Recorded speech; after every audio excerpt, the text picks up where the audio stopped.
aften og velkommen til programmet Politik for alle. Jeg skal i aften forsøge at gøre jer alle sammen lidt klogere på de asylstramninger, der er blevet vedtaget i slutningen af 2015 og i starten af 2016. Med mig nu har jeg udlændinge- og integrationsminister Inger Støjberg fra Venstre. Lad mig lige starte med at spørge, hvornår begynder problematikken med de mange asylansøgere for alvor komme på den politiske dagsorden? Hvornår går det sådan op for jer, at der er et seriøst problem, og at det ikke bare er en lille andel flygtninge, der kommer? Allerede i maj 2015, en måned før valget, der kom det største antal asylansøgere til Danmark, og det satte gang i spørgsmål om at mindske asylansøgerne under valgkampen. Vi blev hurtigt klar over, at det ikke bare var overstået på 2 uger. Vi havde også en del asylansøgere i april måned, med aldrig så mange som i maj 2015. Ja, hvilken rolle spillede det egentlig i jeres valgkamp op til valget der den 18. juni 2015? Ja, det spillede klart, at flygtningestrømmene skabte stor fortvivlelse og kaos, og det er vigtigt at give vælgerne noget at sole. Allerede på valgdag 14, den 9. juni, der stod det i asylpolitikkens tegn. Vi fremlagde først på dag 8 nye stramninger på asylområdet. Det indebærer stram asylpraksis, ny sammensætning af flygtningenævnet. Flygtninge har ret til beskyttelse, ikke kontanthjælp. Intet permanent ophold til flygtning, der ikke arbejder og taler dansk. Hjælp i nærområderne, større diplomatisk fokus på hjemsendelse og ændring af fremtidens asyl- og udlændingspolitik. I har i sommer 2015 forhandlet en asylaftale på plads med de borgerlige partier. Kan du fortælle lidt om dem? Ja, vi nåede frem til enighed om en opstramning på asylområdet, og det kommer til at gælde fra fredag den 3. juli 2015, når vi fremsætter lovforslaget. Det er et forslag, der skal gøre det mindre attraktivt at søge asyl i Danmark, samt at indføre en ydelse, der svarer til SU og forsørgelsestillæg og en sprogbonus. I efteråret 2015 udvikler der sig yderligere. Kan du fortælle lidt om hvordan og hvad I vil som Danmarks regering gøre? Ja, altså der bliver jo valgt, at en del statsborgerskabssager skal genbehandles, da der simpelthen har været for lempelige vilkår, og alt for mange har fået statsborgerskab via dispensation. Og vi som regering vil selvfølgelig sørge for, at disse sager bliver taget op igen. November 2015 indgår regeringen en aftale om en asylpakke, som mødte meget kritik. Hvad er hovedpunkterne i den her aftale? Ja, asylpakken, der blev indført i november 2015, den består af 34 stramninger, der skal ryste Danmark til en ekstraordinær flygtning- og migrantsituation, der lige nu præger Europa. Hovedpunkterne det er blandt andet ændringer af vilkår på asylområdet, udsendelse af afviste asylansøgere, nye muligheder for myndighedernes udvidelse af indkvarterings- og tilbageholdelseskapacitet, nye muligheder for politiets kontrol med udlændingens indrejse og ophold i Danmark, og opretholdelse af ro og orden og mere fleksibel boligplacering.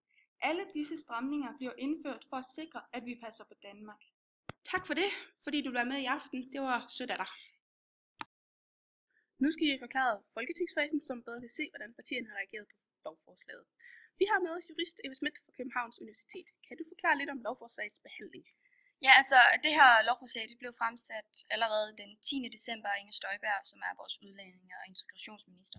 Hun bruger i sin fremsættelsestale eksempler fra lovforslaget.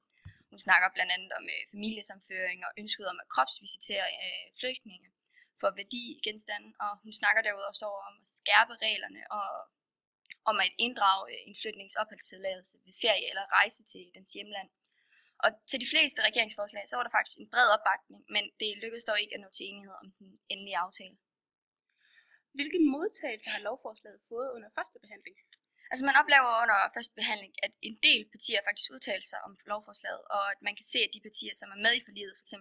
Socialdemokraterne, DF, Venstre, LA og det konservative Folkeparti, hvorimod Enhedslisten, Alternativ, Radikale Venstre og SF, de er imod. Hvad skete der så herefter? Lovforslaget blev efter første behandling, så blev det så sendt videre til Udlændinge-, Integrations- og Boligudvalget. Og der blev i alt stillet 11 ændringsforslag, hvoraf Udlændinge- og Integrations- og Boligministeren stillede de femte. Der kom 4 forslag fra DF og 2 forslag fra Enhedslisten, Alternativet, Radikale Venstre og Socialistisk Folkepartis medlemmer af udvalget. Ja. Hvad sker der så efter anden behandling?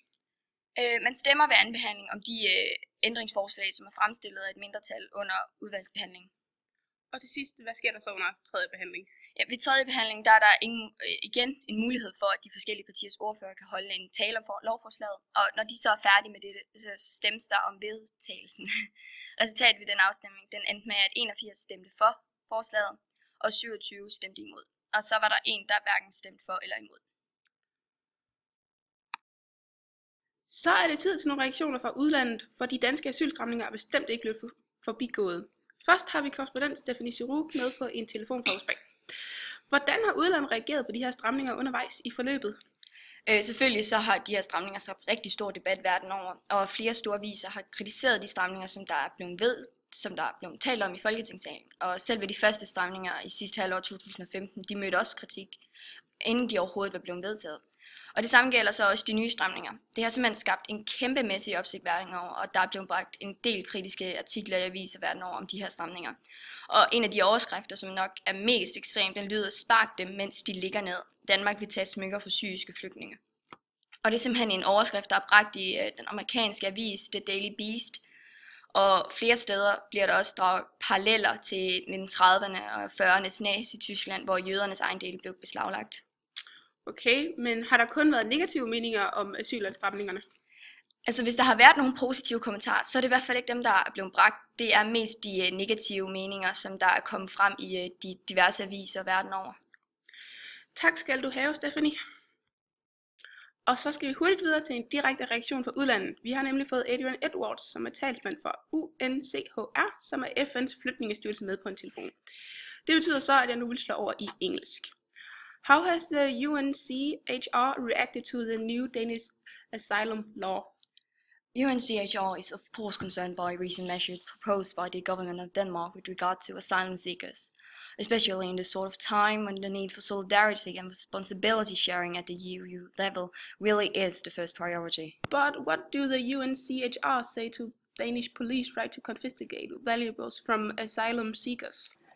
The decision to give the Danish police the authority to search and confiscate valuables from asylum seekers sends a damaging message. It rounds the risk of creating fear and discrimination, rather than promote solidarity with people in need of protection. Are the UNHCR going to take affair? At this point, I'm in no place to comment on any possible interference from our side. Thank you, Adrian Edwards. Nu er vi nået til det punkt, hvor vi skal se lidt på Socialdemokraterne, og som hjælp til det har vi nu statskundskabsprofessoren Karina Pedersen med på telefonen. Velkommen, Karina. Vil du fortælle os lidt om, hvorfor Socialdemokraterne går med til stramningerne? Ja, det vil jeg selvfølgelig. Grunden til, at de går med til stramningerne, er fordi, at det er yderst nødvendigt for os at lave nogle stramninger. Kommunerne de har givet udtryk for, at de kan håndtere opgaven med at få de mange asylansøgere genhuset. Samtidig vil det stigende antal af asylansøgere forringe Danmarks integrationsmuligheder på lang sigt. Og som Dan Jørgensen siger fra Socialdemokraterne, så betyder antallet af asylansøgere, der kommer til Danmark, noget. Hvis det ikke begrænses, og hvis det fortsætter med at stige, som det er sket indtil nu, kan det få alvorlige konsekvenser. Hvis man kigger på Målens model, som kan være en hjælp til at forklare, hvorfor de politiske partier gør, som de gør, kan vi se, at politikerne vælger standpunkt ved hjælp af en sammenvejning af henholdsvis opinionsfaktoren, interessefaktoren og den parlamentariske faktor. Og ifølge modellen så handler partierne ud fra interesse eller strategi eller en kombination af disse to ting. For at et parti kan udvikle den rigtige strategi, som passer til netop deres parti, skal de kunne forestille sig forskellige handlemuligheder, blandt andet i forhold til de parlamentariske samarbejdsmuligheder og opinionen. Strategien går på samarbejdsmulighederne med andre partier. For der er jo selvfølgelig ikke noget parti, som kan få et flertal alene, og derfor må partierne finde samarbejdspartnere i form af de andre partier. Dernæst kommer interessefaktoren, som er det hensyn, partierne må tage til deres eget ideologiske grundlag. Det kommer til udtryk i partiernes principprogrammer. Vi har også opinionsfaktoren, og her er det vigtigt, at partierne tager hensyn til deres vælgerstrategi. På den ene side må partierne forholde sig til, hvorvidt et af partiernes standpunkt bliver imødekommet i samfundet. På den anden side kan partierne ikke bare indtage et populært standpunkt, hvis det strider mod deres ideologi eller et af deres tidligere standpunkter. Det kan nemlig også få stor indflydelse på partiernes popularitet og kontinuitet. Popularitetsfaktoren omhandler meningsmålerne. Et parti kan ikke nøjes med at se, om målingerne går op eller ned, og derefter skifte deres mening, da dette vil gøre deres parti utroværdigt. Der må være en vis bestandighed i meningerne, og det er så her, at kontinuitetsfaktoren kommer ind, som en slags modvægt til popularitetsfaktoren. Til sidst har vi den parlamentariske faktor, som dækker over de forhandlingsstrategiske og alliancestrategiske hensyn, som partierne må tage i forhold til deres politiske samarbejdspartnere og modstandere. Ofte i tætte samarbejder kan der opstå problemer mellem standpunkterne mellem partierne. Der er ofte en eller flere meninger i hvert parti, som ikke kan stemme overens med de andre partier, selv ikke dem man arbejder sammen med. Derfor kan der ofte være standpunkter, som et parti ikke kan indtage, fordi det strider mod samarbejdspartnerens standpunkt. Dermed kan man sige, at Socialdemokraterne har kigget utrolig mange ting igennem, før de har indgået denne aftale. Måske har de ikke vægtet deres ideologi og interessefaktoren så højt i forhold til deres strategi, men de har måske fået noget på den parlamentariske faktor, og dermed måske har indgået et tæt samarbejde med Venstre, før denne aftale blev gennemført. Det mest tydelige, som er kommet til udtryk blandt partiernes vælgere, er, at det ikke er popularitetsfaktoren, som de har haft mest hensyn til. Nu hvor du snakker om partiets vælgere, hvordan er reaktionen i Socialdemokratiets bagland? Reaktionen fra baglandet har været meget klar. De er ikke tilfredse med, at Socialdemokraterne er gået med til den her L87 aftale, og det kan vi blandt andet se i megafonmålingen, hvor Socialdemokraterne er gået 7 procentpoint tilbage siden den sidste megafonmåling. Det er i orden. Tak fordi du vil være med, Karina Pedersen. Til sidst skal vi så lige snakke lidt om, hvordan vælgerne ser på de nye stramninger på asylområdet, og hvilke politiske aktører, der har opnået størst indflydelse omkring asyllovgivningen. Vi ser nemlig en stor spredning blandt partierne, men også blandt vælgerne. Selvom nogle vælgere stemmer det samme, så er de bestemt ikke den samme mening omkring asylansøgerne. Det kan blandt andet ses på en tabel, som vi har fået fremstillet. Her ses det blandt andet, at Dansk Folkepartis vælgere direkte mener, at indvandrere er en trussel mod dansk kultur, hvorimod ca. 1/9 af de socialdemokratiske vælgere mener, at det er en trussel. Samtidig viser det også, at flest socialdemokratiske vælgere mener, at de er helt uenige i, at indvandrere er en trussel mod dansk kultur, hvorimod det er Dansk Folkepartis vælgere knap er 19 ud af 1002 adspurgte, der ikke synes, at indvandrere er en trussel. Det står klart, at Dansk Folkeparti har haft rigtig meget med den her netop afsluttede asyllovgivning at gøre. Det er meget stramme ændringer, der er blevet vedtaget, og det er bestemt på baggrund af Dansk Folkepartis indflydelse. Men altså, det var hvad vi havde for i aften, og jeg håber, I alle sammen er blevet klogere på asylstramningerne. Lisbeth Johansson og Politik for Alle takker af for i aften.